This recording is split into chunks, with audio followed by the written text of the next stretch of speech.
बिस्मिल्लाहिर्रहमानिर्रहीम। तो मेरा नाम है डॉक्टर जहांगीर यासर और आज हम जिस टॉपिक के ऊपर बात करने लगे हैं वो है गैंग्रीन ऑफ वल्वा, यानी कि शर्मगाह की नाली का ज़ख़म। इसके ऊपर हम बात करेंगे, तो इसकी वजूहात के ऊपर बात करेंगे और आपको कुछ होम्योपैथिक मेडिसिन बताएंगे जिसके इस्तेमाल से जो शर्मगाह की नाली का जो ज़ख़म है इससे बिल्कुल ठीक हो जाएगा। तो वीडियो शुरू करने से पहले अगर आपने मेरे इस चैनल डॉक्टर जहांगीर यासर को सब्सक्राइब नहीं किया तो सब्सक्राइब ज़रूर करें और साथ बेल आइकॉन को भी प्रेस करें ताकि जो हमारी नई आने वाली वीडियोज़ है उसके नोटिफिकेशन आपको मिलते रहें। ये तकरीबन कोई 100 में से 30 जो ख़वातीन होती हैं उनको ये मसला होने के चांसेस बहुत ज़्यादा बढ़ जाते हैं। तो इसमें जो इसकी वजह होती है ये होती है कि वज़ाए हमल में दबाव की वजह से या वज़ाए हमल का जो कोरस है तो वो लंबा कोरस होने की वजह से या ज़ख्मों की वजह से या इसके अलावा बार बार जो छल्ला रखवाने की वजह से ज़्यादा साफ़ सफाई नहीं रखती, तो ऐसी ख़वातीन के अंदर भी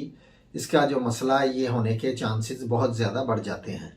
इसके अलावा जो शर्मगाह की नाली है उसके गिर जाने की वजह से भी ये मसला हो सकता है। तो इसमें कुछ एहतियाती तदाबीर करने की बहुत ज़्यादा ज़रूरत है कि अगर ऐसी कैफियत हो तो मुबाशरत से आपने परहेज़ करना है, तभी ये मर्ज़ ठीक होगा। क्योंकि इसमें जो मस्तूरात होती है उसको बहुत ज़्यादा तकलीफ़ होती है, बहुत ज़्यादा जलन का उसको एहसास होता है और डांगदार दर्दें उसको, और बाज़ दफ़ा जो ठीसदार दर्दें भी उसको होती हैं। अब चलते हैं इसके इलाज की तरफ। तो इसके इलाज में मैं आपको कुछ होम्योपैथिक की मेडिसिन बताने लगा हूँ, एक दो जो इसके लिए बहुत ही अच्छी हैं।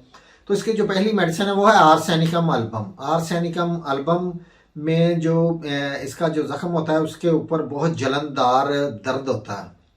तो जो इसका मरीज़ होता है उसको बार बार प्यास लगती है, लेकिन घूंट दो घूंट ही वो पानी पीता है और बेचैनी जिस्म के अंदर बहुत ज़्यादा बढ़ जाती है। तो इसमें जो दूसरी मेडिसिन है जो इसके लिए वो है एपस मलफिका।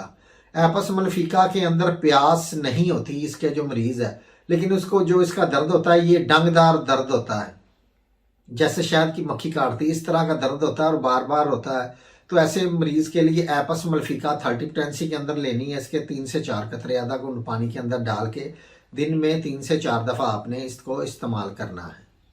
तो इसमें जो अगली मेडिसिन वो है बेलाडोना। बेलाडोना 30।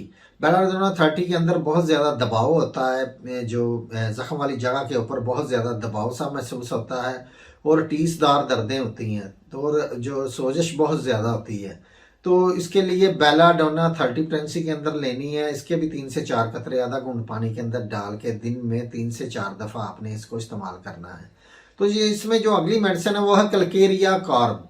कलकेरिया कार्ब ये 30 पोटेंसी के अंदर लेनी है। ये भी शर्मगाह के नाली के ज़ख़म के लिए बहुत ही अच्छी मेडिसिन है, लेकिन इसकी जो मेन अलामत है, इसकी जो ख़वातीन होती हैं वो ठंडी हवा के झोंके को भी बर्दाश्त नहीं कर सकती।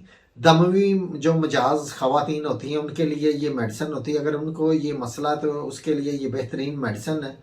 तो इसके भी 3 से 4 कतरे आधा घूंट पानी के अंदर डाल के दिन में 3 से 4 दफ़ा आपने इसको इस्तेमाल करना है।